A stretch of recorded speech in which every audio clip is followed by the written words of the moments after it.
මහෞෂධ පණ්ඩිතයන්ගේ නුවණින් සුරාපානය විනාශ වූ නිසා චූලනී රජු සෙසු රජදරුවනුත් දැඩි කෝපයෙන් පසු වුණා. මිථිලා නුවර වටලා ඒ වේදේහ රජුගේ හිස ගසා දම ඒ මත හිඳගෙන අපි සැවම එක්ව ජයපානය වමු. දේවයන් වහන්සේ මේ වේදේහගේ බලයක් නොව මහෞෂධයන්ගේ නුවණයි. ඒ නුවණ පරදවන්න කාටවත් බැහැ. මේ ගමන නවත්වන්න. ඒ මහෝෂධයා මුණා කරන්නද? කේවක්ටයාගේ බස් නොවසා අටලොස් අක්ෂෝහිනියක් සේනාව සමග චූලනී රජු මිථිලා නුවර වටකිරීමට සැරසුණා. පිටතින් ඇසෙන මහා ഘോഷාව කුමක්දයයි හරිහැටි නොදත් සේනක ඇතුළු පණ්ඩිතයන් රජු අභියසට පැමිණ මෙසේ කීවේය. දේවයන් වහන්සේ අසන්නාර මහා ഘോഷාව පිටත මහා කෝලාහලයක් වගේ.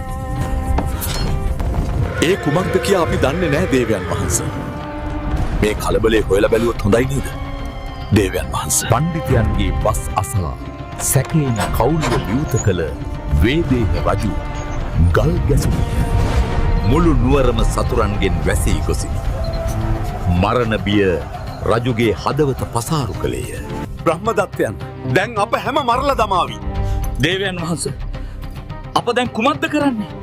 මේ අතරතුරේදී මහෝෂධයන් වේදේහ මාලිගාවට පැමිණියා. බියෙන් ඇලලුණු රජමැදුරට මහෞෂධ පණ්ඩිතයන්ගේ පැමිණීම මරණ බියෙන් සිටි රජුට මහත් අස්වැසිල්ලක් වුණා. මා පුතණුවන් මහෞෂධ මා ගලවා ගැනීමට නුඹ හැර වෙන කවුරුත් නැහැ.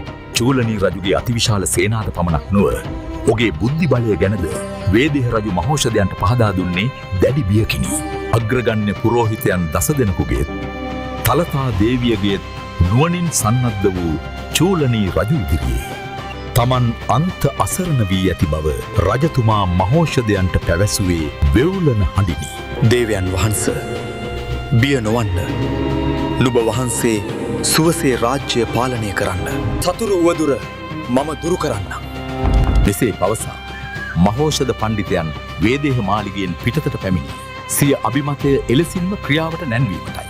පණ්ඩිතයන්ගේ අනපරිදි නගරය පුරා අනබෙර නාදය පැතිරගිය. ඒ සතුරන් මුලා කිරීමේ මහා උපක්‍රමයක ආරම්භයක් ලෙසටයි.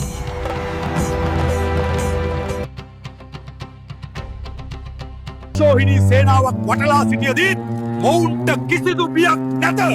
දේවයන් වහන්සේ බිය නොවන්න.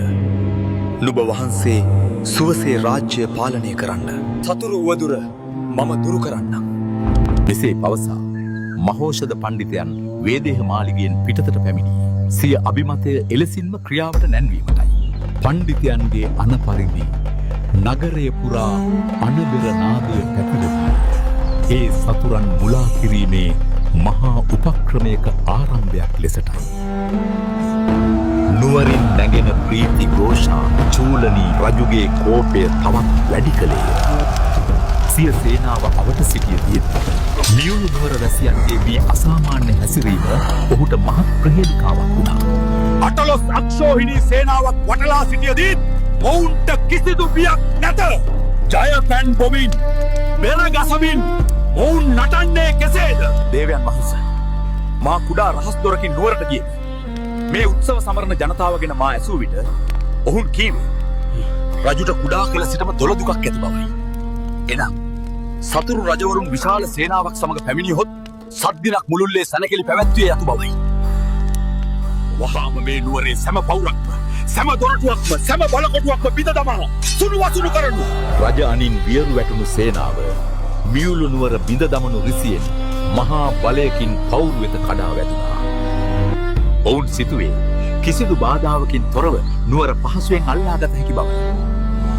නමුත් මහෞෂධයන්ගේ උපාය සතුරා දවා අලු කළා.